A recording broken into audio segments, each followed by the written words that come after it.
Hello friends, welcome to MBC channel. So இன்றைக்கி பார்த்தீங்கன்னா ஒரு டிஷ் செய்ய போகிறேன். அதோட பேர் நீங்கள் கண்டுபிடிச்சி சொல்கிறீங்களா? ஸோ இன்றைக்குள்ள டிஷ்ஷுக்கு ஃபஸ்ட்டு நம்மளுக்கு பேஸாக வேண்டியது பாவ். அந்த வடைப்பாவோட பாவ் இருந்துச்சுன்னா ஆல்ரெடி நான் உங்களுக்கு காட்டியிருக்கேன் வீடியோ. ஸோ அகைன் இன்றைக்கி போஸ்ட் பண்ணுறேன். ஃபஸ்ட்டு கொஞ்சம் வெதுவெதுப்பான ஒரு கப்பில் மில்க் எடுத்துக்கோங்க, ஒரு சின்ன கப்பில். இதில் 1 டீஸ்பூன் சுகர் ஆட் பண்ணிக்கோங்க. நல்லா மிக்ஸ் பண்ணி எடுத்துக்கலாம் சுகரை.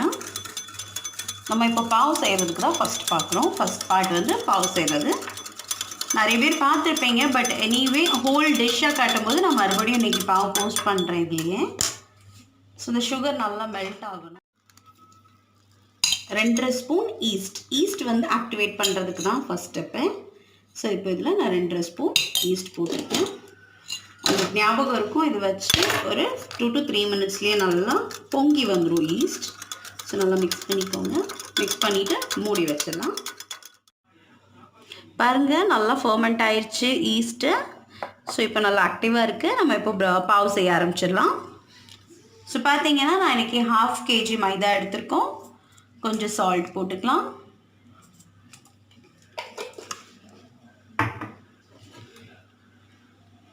அதில் ஆயில் 2 டேபிள் ஸ்பூன் ஆயில் சேர்த்து மிக்ஸ் பண்ணதுக்கப்புறம் ஆக்டிவேட் பண்ணி வச்சுருக்க அந்த ஈஸ்ட் அப்படியே போட்டுடலாம். போட்டு கையால் நல்லா மிக்ஸ் பண்ணிக்கோங்க. ஃபஸ்ட்டு ட்ரையாக மிக்ஸ் பண்ணிக்கலாம்.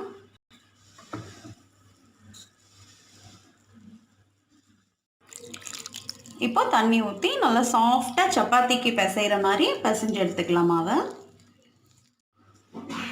பாருங்கள், இந்த கன்சிஸ்டன்சிக்கு மாவு நல்லா சாஃப்டாக பிசைஞ்சிக்கோங்க. இப்போ நம்ம ஒரு சின்ன பீஸ் ஆஃப் பட்டர் போட்டுக்கலாம். போட்டு இப்படி லைட்டாக மேலே பிசைஞ்சிக்கோங்க. சாஃப்டாக நல்லா சாஃப்டாக பிசைஞ்சிக்கலாம். இதை மேலே நல்லா க்ரீஸ் பண்ணுற மாதிரியே போட்டு நீங்கள் பிசையணும். பாருங்கள், நல்லா க்ரீஸ் பண்ணி பிசைஞ்சாச்சு. இன்னும் நம்ம இதை வந்து அப்படியே தனியாக ஒரு டப்பாவில் போட்டு ஃபர்மெண்ட் ஆக நல்லா உப்பி வர்றதுக்காக விட்டுணும். ஒரு 2 hours வைக்கணும், கிளைமேட்டை பொறுத்து. ஸோ பாருங்கள், நல்லா இன்ஃபோல்டு பண்ணிக்கோங்க. இன்சைடாக ஃபோல்டு பண்ணி நல்லா உருண்டையாக்கிக்கோங்க. வந்துட்டு இப்போ நம்ம இந்த டப்பாவில் வச்சிடலாம். டப்பாவில் ஆல்ரெடி நான் நல்லா க்ரீஸ் பண்ணி எடுத்திருக்கேன். ஸோ வைக்கும்போது பாருங்கள், இந்த சைஸ் தான் இருக்குது, நல்லா கொஞ்சம் உள்ளதாக இருக்குது, பார்த்துக்கோங்க. ஸோ இதை வந்து ஒரு 2 hours அப்புறம் நம்ம பார்த்துடலாம். ஃப்ரெண்ட்ஸ், இப்போ 2 hours ஆயிடுச்சு. நம்ம டப்பா ஓப்பன் பண்ணி பார்த்துடலாம். பாருங்கள், நம்ம டோ நல்லா ஸ்ப்ரெட் ஆகிருக்கு. அளவு பாருங்கள், நான் வச்சது குட்டி பால் மாதிரி தான். இப்போ நல்லா ஸ்ப்ரெட் ஆகிருக்கு. நான் உங்களுக்கு ப்ரெஸ் பண்ணி காட்டுற கேஸ் எவ்வளோ உள்ளே இருக்குதுன்னு பாருங்கள். பார்த்தீங்களா? இந்த அளவுக்கு ஃபர்மெண்ட் ஆகணும். ஸோ நெக்ஸ்ட் இப்போ என்ன ஸ்டெப்புங்கிறது வெயிட் பண்ணி பாருங்கள். ஸோ இப்படி ஒரு பாத்திரத்தை நல்லா க்ரீஸ் பண்ணி எடுத்துக்கலாம். நெக்ஸ்ட்டு நம்ம டோவில் குட்டி குட்டி பால்ஸ் பண்ணணும். எந்த சைஸ் பார்த்தீங்கன்னா குட்டி பால்ஸ் இல்லை, நல்லா ஆரஞ்ச் சைஸ்க்கு எடுத்துக்கலாம். ஏன்னா இன்றைக்கி பண்ண போகிற டிஷ்ஷு வந்து கொஞ்சம் ஸ்டஃபிங் நல்லா தாராளமாக வைக்க போகிறோம். ஸோ ஒரு ஆரஞ்ச் சைஸில் நீங்கள் பால்ஸ் பண்ணிக்கோங்க. பாருங்கள், அன்றைக்கே சொல்லியிருக்கேன், ஸ்ட்ரெச் பண்ணி இன்வர்டாக பால் ரொட்டேட் பண்ணிக்கோங்க. லாஸ்ட் டைம் நம்ம பாவு செய்யும்போது நீங்கள் பார்த்துருப்பீங்க, அதே மாதிரி தான், சைஸ் மட்டும் கொஞ்சம் பெருசாக. ஸோ இந்த க்ரீஸ் பண்ண பாத்திரத்தில் நம்ம ஆர்டர் வைஸ் வச்சிடலாம். இன்னொரு பால் உங்களுக்கு பண்ணி காட்டுறோம். பாருங்கள், நல்லா ஸ்ட்ரெச் பண்ணி இன்வர்ட் நீங்கள் இது பண்ணிக்கோங்க. லைட்டாக க்ரீஸ் பண்ணிக்கோங்க அப்பப்போ கையை கொஞ்சம். ஸோ இதை ஆர்டர் வைஸ் வச்சுட்டு நம்ம வந்து ஒரு 10 minutes to 15 minutes வெயிட் பண்ணலாம். அது டபுள் த சைஸ் வரும். பாருங்கள், யூஸ்வலாக நான் ஒரு 5 பாவு பக்கம் வைப்பேன், பட் இன்றைக்கி 3 பாவு தான் வச்சுருக்கோம். இப்போ இது 10 minutes நம்ம வந்து அப்படியே கொஞ்சம் சைஸ் டபுள் த சைஸ் வரும், அது வரை மூடி போட்டு வச்சிடலாம் சைடாக. அந்த டைமில் பார்த்தீங்கன்னா ஒரு பேன் எடுத்துக்கோங்க. பேனில் ஒரு பெரிய பாத்திரமாகவே எடுத்துக்கோங்க. இதில் நம்ம உப்பு போட்டு 10 நிமிஷம் நல்லா ஹீட் பண்ணி எடுத்துக்கலாம். ஸோ பாருங்கள், நான் உப்பு போட்டுவிட்டேன் அந்த பாத்திரத்தில். 10 minutes நல்லா ஹீட் ஆகட்டும். லாஸ்ட் டைம் உங்களுக்கு காட்டியிருந்தேன், என்னோடய உப்பு நல்லா கருப்பாயிடுச்சு ஃப்ரீக்வெண்ட்டாக யூஸ் பண்ணதால். ஸோ இந்த டைம் ஃப்ரெஷ் உப்பு போட்டிருக்கேன். மூடி வச்சு 10 நிமிஷம் ஹீட் ஆகட்டும். பாருங்கள், டபுள் த சைஸ் ஆயிடுச்சு. ஸோ இது மேலே நம்ம வந்து கொஞ்சமாக மில்க் வந்து க்ரீஸ் பண்ணிக்கோங்க, பால் க்ரீஸ் பண்ணிக்கோங்க. அப்போ தான் உங்களுக்கு கொஞ்சம் அது மேலே நல்லா ப்ரௌனிஷாக குக் ஆகும். ஸோ நம்மளோட உப்பு போட்ட அந்த பாத்திரமும் நல்லா ஹீட் ஆயிடுச்சு. 10 மினிட்ஸ் ஆயிடுச்சு. ஸோ நம்ம இப்போது பேக் பண்ண வச்சிடலாம். பாருங்கள், நல்லா சிம்மில் வச்சுக்கோங்க, மூடி வச்சு ஒரு 20 மினிட்ஸ் நம்ம பேக் பண்ணி எடுத்துக்கணும். ஸோ இந்த டிஷ்க்கு வேண்டியது பார்த்தீங்கன்னா ஓமப்பொடி சொல்லுவோம். லாஸ்ட் டைம் நான் உங்களுக்கு ஆல்ரெடி செஞ்சு காட்டியிருக்கேன். ஸோ இப்போ மறுபடியும் நான் காட்டுறேன். பானிபூரி ரெசிப்பியில் இதோட டிஸ்கிரிப்ஷன் இருக்கும். எனிவே இன்றைக்கி காமிச்சிடறேன். 100 கிராம் கடலை மாவு, 3 ஸ்பூன் வந்து அரிசி மாவு எடுத்திருக்கேன், மீடியம் டேபிள் ஸ்பூன் அளவு. சால்ட்டு டேஸ்ட்க்கு ஏற்றால ஒரே ஒரு பிஞ்ச் மட்டும் தான் சோடா உப்பு, அப்புறம் மஞ்சத்தூள். நெக்ஸ்ட்டு வந்து ஓமத்தை கொஞ்சம் வேக வச்சு அதோட தண்ணியை தான் நம்ம ஃபஸ்ட்டு இதில் கொஞ்சம் ஊற்றணும். ஸோ இதை ஊற்றியாச்சு. இதை வந்து நம்ம ஃபஸ்ட்டு கையால் பிசைஞ்சிட்டு அப்புறம் நம்ம மிக்சர் மாதிரி புளிய போகிறோம் ஆயிலில். பாருங்கள், நம்ம ஓமப்பொடிக்கு அந்த மாவு ரெடி ஆயிடுச்சு. ஸோ இப்போ டைரெக்டாக நம்ம மிக்சர் பொழிஞ்சிடலாம். ஆயில் நல்லா ஹீட் ஆகட்டும், அதுக்கப்புறம் தான் நம்ம புளியணும். பாருங்கள், எண்ணெய் நல்லா சூடாயிடுச்சு. ஸோ இப்போ இதில் நம்ம டைரெக்டாக அந்த மிக்சர் மாதிரி புழிஞ்சிடலாம். மாற்றி போட்டாச்சு. ஸோ இன்னும் 2 சைடுமே லைட்டாக ரொம்ப ப்ரௌன் ஆகிடாமல் கொஞ்சம் நீங்கள் ஃப்ளேம் பார்த்து அட்ஜஸ்ட் பண்ணிக்கோங்க. அவ்வளோதான், ரெடி ஆயிடுச்சு. பாருங்கள் ஃப்ரெண்ட்ஸ், நம்ம மிக்சர் ரெடி ஆயிடுச்சு. ஸோ நெக்ஸ்ட் ஸ்டெப் என்ன பண்ண போகிறோம்னு பார்க்குறீங்களா? பாவும் ரெடி ஆயிடுச்சு. நம்ம மெயின் இன்க்ரீடியன்ட் அதோட ஸ்டஃபிங் பார்க்கணும். இந்த ரெசிப்பியில் கொஞ்சம் ஸ்டஃப் பண்ணி தான் நம்ம சர்வ் பண்ணுவோம். ஸோ அதோட ஸ்டஃபிங் இப்போ எப்படி செய்கிறதுன்னு பார்த்துடலாம். நெக்ஸ்ட்டு ஸ்வீட் சட்னி ரெடி பண்ணிடலாம். ஸ்வீட் சட்னி உங்களுக்கு நான் ஆல்ரெடி காட்டிட்டேன். ஸோ டிஸ்கிரிப்ஷன் பாக்ஸில் போட்டுறேன். ஸோ இப்போ இந்த இன்க்ரீடியன்ட் வந்து பார்த்தீங்கன்னா மெயின் இன்க்ரீடியன்ட் ஆலு மசாலா செய்கிறதுக்கு அந்த மெயின் பவுடரே நம்ம வீட்டில் தான் செய்ய போகிறோம். இப்போ நான் என்ன ஆட் பண்ணியிருக்கேன்னு பார்த்தீங்கன்னா தனியா, மல்லி, முழு மல்லி இருக்கலாம், அதை ஆட் பண்ணியிருக்கேன். நெக்ஸ்ட்டு வந்து சோம்பு. இது வந்து உங்களுக்கு ரெடிமேடாகவே மார்க்கெட்டில் கிடைக்கும், பட் நம்ம இது வீட்டிலே செய்யலாம். ஜீரகம். நெக்ஸ்ட்டு பாருங்கள், பட்டை, கிராம்பு, மிளகு போட்டிருக்கோம். இது எல்லாமே ட்ரை ரோஸ்ட் பண்ணிக்கணும். என்னதான் நம்ம கடையில் வாங்கினாலும் அந்த ஒரு ஃப்ரெஷ் ஃப்ளேவர் வராது. வீட்டில் செஞ்சு இம்மீடியட்டாக செய்யும் போது உங்களுக்கு அந்த ஃப்ளேவர் நல்லாவே ஃப்ரெஷ்ஷாக இருக்கும். இன்னும் நீங்கள் டிஷ்ஷை வந்து திங்க் பண்ணிகிட்டே இருங்க, என்ன டிஷ் பேருன்னு. இந்த அளவு ஒரு சின்ன துண்டு தேங்காய். உங்ககிட்ட ஆக்சுவலி இதுக்கு வந்து காஞ்ச கொப்பரை தேங்காய் சொல்லுவோம்ல, அது யூஸ் பண்ணணும். பட் இப்போ என்கிட்ட அவைலபிள் இல்லை. ஸோ நான் இந்த தேங்காவே போட்டு ட்ரை ரோஸ்ட் பண்ணிக்கிறேன். டெசிகேட்டட் கோகனட் சொல்லுவாங்கல்ல, அது இருந்தால் நீங்கள் அதை ஆட் பண்ணிக்கோங்க, ஒரு 2 டேபிள் ஸ்பூன். ஸோ இதையும் நல்லா ட்ரை ரோஸ்ட் பண்ணி எடுத்துக்கலாம். நெக்ஸ்ட்டு வந்து வெள்ளை எள்ளு சேர்த்துருக்கோம், 1 டேபிள் ஸ்பூன் அளவு தான். நல்ல ஒரு அரோமா வருது, மிளகோடது, மல்லியோடது எல்லாம் அந்த ட்ரை மசாலா சூப்பராக அரோமா இருக்குது. நல்லா ரோஸ்ட் பண்ணி எடுத்துக்கலாம். ஒரே ஒரு ஸ்டார் ஆட் பண்ணியிருக்கேன். இதையும் போட்டு நல்லா ட்ரை ரோஸ்ட் பண்ணி எடுத்துக்கோங்க. அந்த மசாலா எல்லாம் ரோஸ்ட் ஆனதுக்கப்புறம் ஒரு ஸ்மெல் வரும் பாருங்கள், சூப்பராக இருக்கும். பாருங்கள், கலர் சேஞ்ச் ஆகிட்டுருக்கு. Next 1 tablespoon chilli powder add பண்ணிக்கிறேன். அப்புறம் வந்து கொஞ்சமாக kala namak, black salt, salt டேஸ்ட்க்கு ஏற்றாப்புல.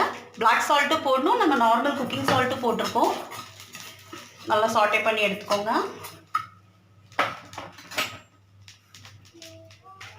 நெக்ஸ்ட் இன்க்ரீடியன்ட் பார்த்தீங்கன்னா கொஞ்சமாக சாட் மசாலா போட்டுக்கலாம். அது ஒரு நல்ல ஒரு கட்டா மீட்டா டேஸ்ட் கொடுக்கும், புளிப்பாக ஒரு டேஸ்ட்டு. லைட்டாக ஸ்ப்ரிங்கிள் பண்ணிக்கோங்க. இதை நல்லா இப்போது நம்ம ஆற வச்சு அரைக்கணும். இம்மிடியேட்டாக சூட்டோடு அரைக்க வேணாம், ஆறட்டும். ஸோ இப்போது நம்ம இதை நல்லா ஆறிடுச்சு. இதை நம்ம இப்போ கிரைண்ட் பண்ணி எடுத்துக்கலாம். பாருங்கள், இந்த பவுடர் ஃபைன் பவுடரை நம்ம அரைச்சி எடுத்துக்கிட்டோம். ஸோ இதை வந்து தண்ணி ஊற்றாமல் அரைக்கணும், ஞாபகம் வச்சுக்கோங்க. நெக்ஸ்ட்டு பார்த்தீங்கன்னா இதுக்கு நம்ம லால் சட்னி, ரெட் சட்னி செஞ்சுக்கலாம். இதுக்கு 1 டேபிள் ஸ்பூன் வறுத்த நிலக்கடலை, வேர்க்கடலை போட்டிருக்கோம். அப்புறம் பார்த்தீங்கன்னா பூண்டு ஒரு 6 to 7 பல். Next chilli powder. நீங்கள் வந்து காஷ்மீரி ரெட் சில்லி யூஸ் பண்ணிக்கலாம். அது வந்து காரமே இருக்காது. அதுக்கு 4 டேபிள் ஸ்பூன் போடலாம். நான் இப்போ வந்து சக்தி மசாலா கொஞ்சம் காரம் இருக்கிறதால கரெக்டாக 1 டேபிள் ஸ்பூன் தான் சேர்த்துக்கிறேன். சால்ட் லைட்டாக போட்டுக்கோங்க, ரொம்ப வேணாம். இதில் கொஞ்சமாக லெமன் புழிஞ்சுக்கோங்க, ஒரு அரை லெமன் கூட வேணாம், 1/4 லெமன் புழிஞ்சுக்கோங்க. இதை நல்லா தண்ணி விட்டு நம்ம அரைச்சி எடுத்துக்கணும். இது சட்னி வந்து கொஞ்சம் லிக்விடாக தான் இருக்கும். பாருங்கள், நல்லா பேஸ்ட் ஆயிடுச்சு. ஸோ இதில் நீங்கள் நல்லா தண்ணி விட்டுக்கலாம். நான் இப்போ தண்ணி ஊற்றிடுறேன். பாருங்கள், நம்ம ரெட் சட்னி ரெடி ஆயிடுச்சு. ஸோ நெக்ஸ்ட்டு நம்ம வந்து என்ன பண்ணோம்னா, வேர்க்கடலையை கொஞ்சம் நல்லா தொலி உரிச்சு வச்சுக்கோங்க. இதில் நம்ம என்ன ஆட் பண்ண போகிறோம் காட்டுறேன். ஸோ இந்த பீனட்டில் பார்த்தீங்கன்னா நம்ம தாபேலி மசாலா போட்டிருக்கோம், ரெடி பண்ணி வச்சுருந்தோம்ல அது. அப்புறம் இந்த மசாலா வந்து வேர்க்கடலையோட பைண்ட் ஆகணும். ஒரு மசாலா பீனட் செய்கிறதுக்கு லைட்டாக லெமன் புழிஞ்சிக்கோங்க. ஒரு 1/2 டீஸ்பூன் லெமன் புழிஞ்சிருக்கேன். இது நல்லா மிக்ஸ் பண்ணி எடுத்துக்கோங்க. இந்த ரெசிபிக்கு இந்த இதுதான் ஒரு க்ரன்ச்சி ஃபீலிங் கொடுக்கும் நம்மளோட டிஷ்ஷுக்கு. ஸோ நல்லா மசாலா எல்லாமே கோட் ஆயிடும். நீங்கள் இதில் வேணால் பைண்டிங்க்கு லைட்டாக ஆயில் சேர்த்துக்கலாம். பட் இந்த லெமன் போட்டாவே நல்லா பைண்ட் ஆயிடும். நெக்ஸ்ட்டு வந்து ஒரு பேனில் ஆயில் ஹீட் பண்ணிக்கோங்க. இதுதான் நம்ம டிஷ்ஷோட மெயின் இன்க்ரீடியன்ட், ப்ரைம் இன்க்ரீடியன்ட் சொல்லலாம். ஸோ என்ன செய்யுதுன்னு பார்க்கலாம். இந்த ஆயிலில் நம்ம செஞ்சு வச்சுருக்க அந்த மசாலாவை ஆட் பண்ணிக்கலாம். நம்ம பவுடர் பண்ணி வச்சுருந்தோம்ல அந்த மசாலா நல்லா பெரிய ஸ்பூனுக்கு ஒரு 2 to 3 ஸ்பூன்ஸ் நம்ம ஆட் பண்ணிக்கலாம். இதை ஆட் பண்ணிவிட்டு நம்ம ஸ்வீட் சட்னி செஞ்சோம்லாம் கிரைண்ட் பண்ணி புளி அண்ட் பேரிச்சம்பழம் சேர்த்து அதையும் இதோட சேர்த்து மிக்ஸ் பண்ணி வச்சிடலாம். இது நல்ல ஒரு பெரிய ஸ்பூனுக்கு 2 ஸ்பூன் அளவு சேர்த்துக்கலாம். சேர்த்து நல்லா மிக்ஸ் பண்ணுங்கள். ஒரு 2 to 3 மினிட்ஸ் வரை நம்ம நல்லா மிக்ஸ் பண்ணிக்கலாம். ஃப்ளேமை நல்லா லோ ஃப்ளேமாகவே வச்சுக்கோங்க, உங்களுக்கு அடி பிடிக்காமல் இருக்கும். இந்த ஸ்வீட் சட்னி நல்லா ஒரு புளிப்பு காரம் எல்லாம் எடுத்துகிட்டு வரும். ஸோ 2 to 3 மினிட்ஸ் சொன்னேன். இப்போ நம்ம ஆட் பண்ண போகிறது தான் மெயின் இன்க்ரீடியன்ட். பார்த்தீங்கன்னா ஸ்மாஷ் பண்ணி வச்சுருக்க பொட்டேட்டோ, இதுதான் மெயின் இன்க்ரீடியன்ட். பொட்டேட்டோ நல்லா வேக வச்சு நீங்கள் நல்லா மசிச்சு எடுத்துக்கோங்க. இதை ஆட் பண்ணிடலாம். நல்லா மிக்ஸ் பண்ணிக்கோங்க. ஒரு 5 மினிட்ஸ் நல்லா அது எல்லாமே மிக்ஸ் ஆகட்டும். அந்த பொட்டேட்டோவில் நல்லா மசிச்சு எடுத்துக்கோங்க. இதுதான் மெயின் இன்க்ரீடியனே. கொஞ்சமாக ஒரு 3 டீஸ்பூன் சுகர் நான் ஆட் பண்ணியிருக்கேன். இப்போது சுகர் ஆட் பண்ணி நல்லா மிக்ஸ் பண்ணிக்கோங்க. சுகர் மெல்ட் ஆகட்டும். பாருங்கள், நல்லா மிக்ஸ் ஆகி நல்லா குக் ஆகிடுச்சு. ஸோ இந்த ஸ்டேஜில் நம்ம ஃப்ளேம் ஆஃப் பண்ணிக்கலாம். ஆல்மோஸ்ட் நம்ம டன் தான். இந்த சர்விங் பார்ட் தான் இதில் ரொம்ப முக்கியமான விஷயம். நம்ம ஃப்ளேமில் இருந்து இறக்கிடலாம். இப்போது இதை வந்து செப்பரேட்டாக ஒரு டப்பாவில் நீங்கள் எடுத்துக்கோங்க. கண்டெய்னரோ ஒரு சர்விங் பவுல் கொஞ்சம் ஃப்ளாட்டண்டாக இருக்கட்டும். எடுத்து நல்லா ஸ்ப்ரெட் பண்ணி விட்டுக்கோங்க. பாருங்கள், இதேமாரி நல்லா ஃப்ளாட்டாக நீங்கள் ராவி வச்சுக்கோங்க. அந்த மசாலாவை மேலே ஒரு ஸ்பூன் பட்டர் லைட்டாக, ரொம்ப அழகாக இருக்கும் கார்னிஷிங் பண்ணும்போது. சர்விங் பேட்டு தான் இதில் ரொம்ப பியூட்டிஃபுல்லான விஷயமே. இதுக்கு மேலே இப்போ என்ன பண்ணுறீங்க, கொஞ்சமாக மல்லித்தலை எல்லா பிளேஸ்லையும் நீங்கள் படுற மாதிரி போடணும். அப்போ தான் எல்லாருக்கும் ஈக்குவலாக எல்லா விஷயமும் அதில் உள்ளது கிடைக்கும். இப்போ மல்லித்தலை நம்ம போட்டாச்சு. நெக்ஸ்ட்டு நம்ம மசாலா செங்கனா அப்படின்னா வேர்க்கடலை ரெடி பண்ணியிருந்தோம்ல, அதையும் அப்படி நல்லா ஸ்ப்ரெட் பண்ணுங்கள். நிறைய போட்டுக்கலாம், எல்லா சைடும் ஸ்ப்ரெட் ஆகிற மாதிரி போடணும். நெக்ஸ்ட்டு வந்து போமோகிரானட், நம்ம மாதுளையை வந்து நல்லா உரிச்சு வச்சு அதையும் அதில் மேலே ஆட் பண்ணிக்கோங்க. நெக்ஸ்ட்டு நம்ம ரெடி பண்ணி வச்சுருக்க அந்த ஓமப்பொடியை கொஞ்சமாக போட்டுக்கோங்க. பாருங்கள் எவ்வளோ பியூட்டிஃபுல்லாக இருக்குல்ல, கலர்ஃபுல்லாக. ஸோ போதும், கம்மியாக போட்டுக்கலாம், அவ்வளோதான். இதுதான் நம்ம பேசிக் ஸ்டஃபிங். ஸோ இப்போ எப்படி சர்வ் பண்ணிடுறதுன்னு பார்க்கலாம். சர்வ் பண்ணுறதுக்கு கொஞ்சமாக குட்டி ஆனியன் கட் பண்ணி வச்சுருக்கேன். பெரிய ஆனியனை குட்டி குட்டியாக கட் பண்ணியிருக்கேன். அதில் கொஞ்சமாக மல்லித்தலை போட்டுக்கலாம். நெக்ஸ்ட் இப்போ சர்விங் ஸ்டார்ட் பண்ணிடலாமா? ஸோ நம்ம பாவு ரெடி பண்ணியிருக்கோம்ல, அந்த பாவை எடுத்துக்கலாம். ஃபஸ்ட்டு பாவு பார்த்தீங்கன்னா ஃபுல்லாக கட் பண்ணாதீங்க, ஒரு சைடில் ஜாயினிங் அப்படியே இருக்கட்டும். பாருங்கள், ஓப்பனிங் காட்டிக்கிறேன், நடுவில் கொஞ்சம் கட் பண்ணிவிட்டு அவ்வளோதான். இந்த லெவலில் இருக்கணும். இப்போ ஸ்டஃபிங் எப்படி வைக்கிறதுன்னு காட்டுறேன். இப்போ பார்த்தீங்கன்னா பாவில் ஒன் சைடு வந்து நம்ம ரெட் சட்னி போட்டு அப்ளை பண்ணிக்கோங்க, நல்லா ஸ்ப்ரெட் பண்ணிக்கோங்க. இன்னொரு சைடு வந்து நம்மளோட ஸ்வீட் சட்னி அப்ளை பண்ணிக்கலாம். அதுக்கப்புறம் பார்த்தீங்கன்னா உள்ளே நம்ம அந்த மசாலா ஸ்டஃபிங் அந்த போமோகிரானட் வேர்க்கடலை எல்லாம் சேர்த்து வர்ற மாதிரி கொஞ்சம் கொஞ்சமாக ஸ்டஃப் பண்ணுங்கள் உள்ள. நல்லா ப்ரெஸ் பண்ணி வரணும். அதுக்கப்புறம் கொஞ்சமாக ஆனியன், நெக்ஸ்ட்டு கொஞ்சம் வேர்க்கடலை, அப்புறம் கொஞ்சமாக போமோகிரானட் வச்சுட்டு இதை ப்ரெஸ் பண்ணணும் நல்லா.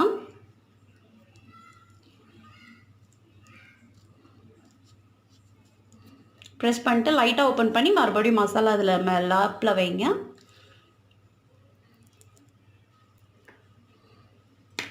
வச்சுட்டு நல்லா கொஞ்சம் ப்ரெஸ் பண்ணிக்கோங்க. இப்போ பார்த்தீங்கன்னா ஆல் சைடு நம்ம வந்து இந்த ஓம் பொடியை கொஞ்சம் கொஞ்சமாக நீங்கள் இப்படி பண்ணிக்கோங்க, ப்ரெஸ் பண்ணிக்கோங்க.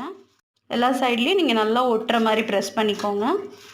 அதுவும் அப்புறம் மேலாப்பில் நீங்கள் போமோகிரானட் உங்கள் கையாலேயே ஒட்டி வச்சுக்கலாம்.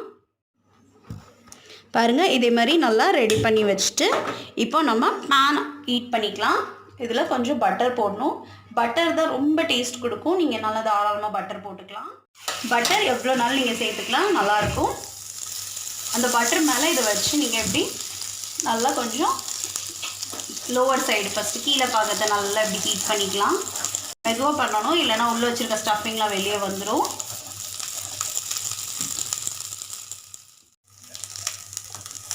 இது பார்த்தீங்கன்னா 2 சைடும் 1 மினிட் நல்லா நீங்கள் பட்டரில் ஒரு லைட்டாக கொஞ்சம் ப்ரௌனிஷ் ஆகிற மாதிரி எடுத்துக்கலாம். அவ்வளோதான், இந்த ரெசிபி ரெடி ஆயிடுச்சு.